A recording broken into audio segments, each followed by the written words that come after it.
Hi Capricorn, welcome to your reading. Today's going to be a little different from the usual readings I've been doing. It's going to be a more condensed version, the YouTube version. We're just going to be focusing more on the tarot today. So the extended version will be linked below. That's going to be located over on Patreon. So if this does resonate with you, check that link out down below. And if you're interested in following me on any social media, getting a personal reading, just really finding out anything and everything about my business, you can find all that down below. Let's see, what else? Anything else? Oh, the Roomba. I will say sorry if that bothers you, but just going because, well, yeah, dogs, dog hair. It's always fun. Anywho, I'm going to go ahead and get started because that's just the way it goes. I hope you guys have been well, and I hope you enjoy your reading. The Tower moment, or the Tower card immediately is,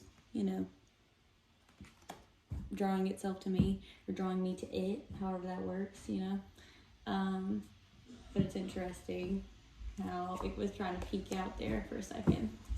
But we're going to go ahead and get started. And if this reading doesn't resonate, make sure you check out your sun, moon, oh my god, I try to merge moon and rising.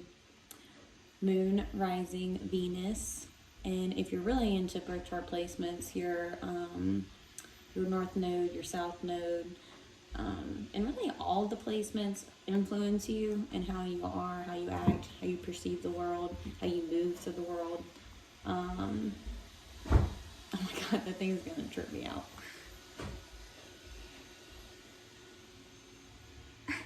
Sorry. It's just funny because it's a little robot. It's like, it's just, I don't know, it's really helpful, but anyways, it cracks me up. I always find humor in the small things, I guess. The small, silly, random things that happen in life. Anyways, maybe that's something that you've been needing to do more in your life, Capricorn, is becoming more lighthearted, becoming more willing to look at life in a more positive, maybe more rose-tinted perspective. Seeing things that might be of nuisance normally to be more, like, to welcome it, to be more flexible in your approach to life, to be more flexible in your approach to how you perceive life. Really questioning why you hold the beliefs that you hold about the world, about yourself, about your experience, all these things. And that's just what I'm picking up on intuitively. I am an intuitive reader, so I pick up on what I see in the tarot, and I also, if any messages are coming forward, I do tend to speak on those as well. All right, let's see. I'm gonna take a sip of this. And actually, oh, I think my light died. I have to change the battery. I was wondering when the bad boys were gonna die. Let's see how the light's doing in here. Yeah, it's pretty dark, huh? Sorry, guys. Let me change something really quick.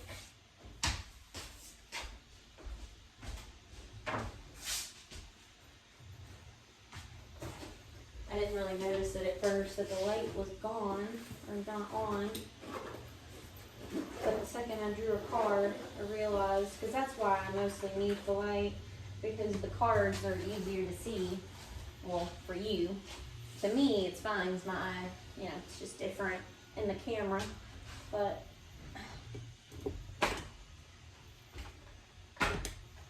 just give me 1 second. I'm going to brighten things up, and then we're going to continue the reading.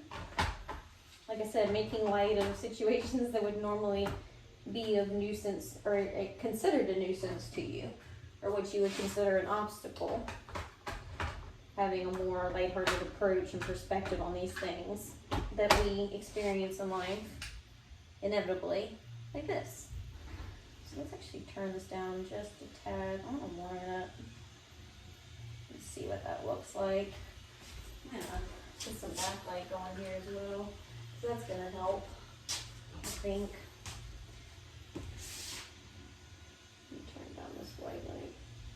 see how that's picking up. Give me 1 second.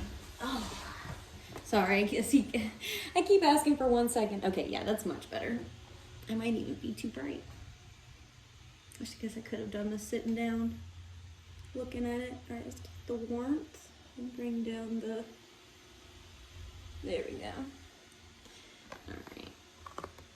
Now that I'm getting a better grip on what this is looking like.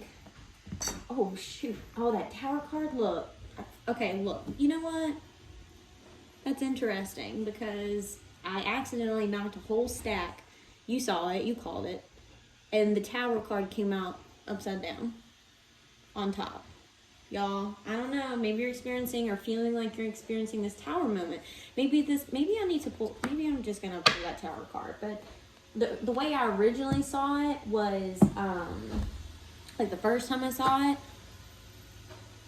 was right side up. So we know now that that was not a coincidence, and I should have known better. But you know, Spirit always, if it's meant to be in the reading, it's gonna somehow be in the reading, right? And that's kind of where I just give all to faith, and it's okay. Spirit somehow just, and this is what a Tower moment really is. It's the divine, and this is kind of like what that Tower moment was. You know, I thought it was a mistake, me knocking this over, and I was actually just gonna put it right back and continue about my reading, you know, with the Knight of Pentacles, but then the Tower showed up, right? So you're going about your merry way, you're working on your career, you're working around, you know, you're working on your stability, you're working on you, right? And then all of a sudden, boom, this Tower moment comes in, and it's like, it shifts things, it changes things, it moves things forward, it you know, makes things exit your life, which creates space for newness. Like, it's just, this Tower moment, as much as it could be perceived as a negative thing, it really is Spirit stepping into your life and being like, hey, this is me offering you an opportunity for growth and change, and an opportunity to really manifest and cultivate a life, an experience that's more in resonance with who you authentically are. And that's what Tower moments really are. It's really just ripping away anything that was really not ever serving you, and you just maybe convinced yourself otherwise that it was. And the Tower moment is something that is a moment that changes everything. Like, whether it's an internal shift that changes the way that you perceive the world, shifts how you perceive a situation, yourself, a thing, like a realization that you have, something. It could be or it can be an external thing that really shifts, like a breakup, or you lose your job, or you quit your job, or you get into a car accident of some sort, and it, you know what I mean, and you're in, you know, recovery for a while, like, or you get pregnant, and it's not that these Tower moments are necessarily all bad. Maybe it's you graduating college, you, like, your whole entire world just completely shifting, completely changing. It could be a positive nature, so Tower moments don't always necessarily have to be negative. It's just the overall general concept or energy that, I guess, the common denominator in all of these circumstances is that it's creating a big shift. Whatever happens, like, your life is no longer the same, right? Like, that's that kind of energy. And so it could be good, it could be bad, but like sometimes what happens is that it's redirecting you. It's a moment that redirects you, reshifts you, recalibrates you, refocuses you, however you want to word it. Tower moments aren't always negative, and it's kind of the whole thing with, like, the yin and yang, good and bad. It's all one, right? What is good and what is bad, when it all leads to shifts and consciousness, and it really just realigns you to your truer path. Sorry, truer. That was kind of hard for me to say for some odd reason. So Tower moments, as much as they can feel like, you know, there's always a sense of loss. Even if we lose something in life that, you know, we know wasn't good for us, there's still a sense of loss. There's still a sense of, like, what could have been. And that really, like, you know, and there's a grieving process with that too. So even if it's something that shifted out of your life, or this moment caused something to shift out of your life, and, like, don't, like, disregard, just because here's the thing. Just because it's a positive thing that it shifted out of your life doesn't mean that you don't need to deal emotionally, energetically, like grieve the loss of it. Because even though, yes, it was a good decision or it was a good thing that it did detach, whether it was a willing decision, a willing notion, or an unwilling notion, or unwilling, situation taking place, you kind of just have to surrender to the fact that it was done for you, for the ascension of your experience, for you to be able to be more connected to your authentic self. So, and to push you into, like, force you into being this person or this thing, this opportunity, this job, this career path, this whatever, this relationship that you were truly meant to be on, this relationship with yourself. Like, whatever this tower moment did to you, no matter how painful it is, as much as it might not feel like it was done for you and your best and highest good, when we look back on things, typically, like, we can, maybe not in the moment of a tower moment, can we really sit and be like, oh yeah, this is definitely being done for me, all of this fucking bullshit. Like, I get it, it's hard to be there sometimes, but like, it's worth it when you're on the other side. And because most of the time, like, what's easier is that, every time you experience a moment like this where it's like, things feel like shit, you feel like you're at rock bottom, you feel like you're just essentially in a valley in life, when you just, because you've been through this before, right? So you learn that life is a mental game. And if you can just allow yourself to feel the, almost that moment of relief, once you're climbing back up the mountain again and you're seeing the light again, when things start getting a little less burdensome, like the energy feels lighter again in your life, like things feel like they're, flowing again, that kind of stuff. Because we all experience it, the ups and the downs, right? But if you can, mentally challenge yourself to go ahead and just force the feeling of, okay, that's over, or okay, I'm fine, okay, I feel good still, okay, I'm still abundant, like, it's fine. You have no idea how on a quantum level that helps us move forward in these tower moments. It helps us accelerate in these tower moments to where we can just move through this valley a little bit quicker than if we were just steadily, cruising along, just walking, our path. If we could just move through, it's not that we can't, or it's not that we avoid these valleys, it's how fast we move through them, how, like, this energy work. I've always loved to use this analogy, the energy work, that healing yourself, like all this stuff, because we're always going to experience, like I said, valleys, ups and downs.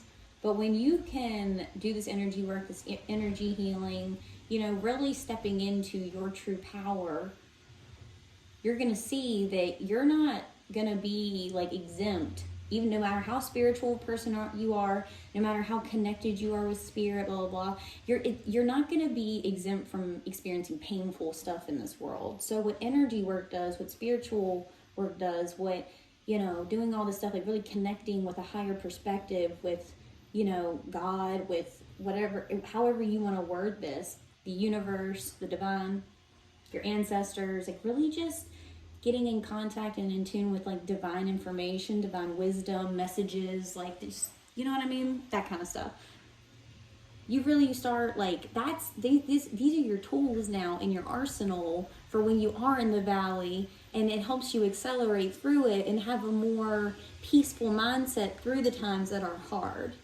Because you understand that you are a co-creator of your reality, and you don't want to create stress over again into your life. You don't want to create chaos. You don't want to so you, therefore, you just, you acknowledge that you are in a state where you're like, okay, this is uncomfortable, but you also recognize with this crown chakra here, in my opinion, that you intuitively understand this quantum law, like it's activated, right? You understand this playing out all around you. You have to stay balanced. You have to stay in this, like, loyal mentality to yourself and to your future self, if you believe in the future, if you believe in any other moment other than the now. But, like, you owe it to yourself to stay balanced mentally, spiritually, to strive for this, so that when you do have these tower moments, you can work through it, you can still have this sense of balance even when things around you feel imbalanced. It's all a mental game. life. Because like I said, it's kind of like this equilibrium in life that we all experience, right? We go up and down, we go up and down, and up and down, and up and down, and up. So it's how we prepare for the valley before it comes. It's how we consciously become more primed for these situations that help us just work through them and actually gain more, just gain knowledge and wisdom through these experiences, and instead of taking on a woe is me type concept, type life, type perspective. So, all right, well, we're actually going to end this with the Tower. We're going to move into the Knight of Pentacles, and then we're going to pull some more tarot in the extended. We're also going to pull from the Hero's Journey deck, the Archangel deck, the Animal Spirit deck, and the Buddha Wisdom deck, which covers your Divine Masculine and your Divine Feminine messages. So if this message resonated, please like and share it with your friends. Subscribe.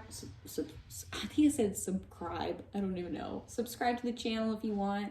Join us over on Patreon. It's always a joy to have new patrons and just to see the community grow. But I am super excited to get deeper into this message. I love you guys so much. And until next time, I love you. Bye-bye.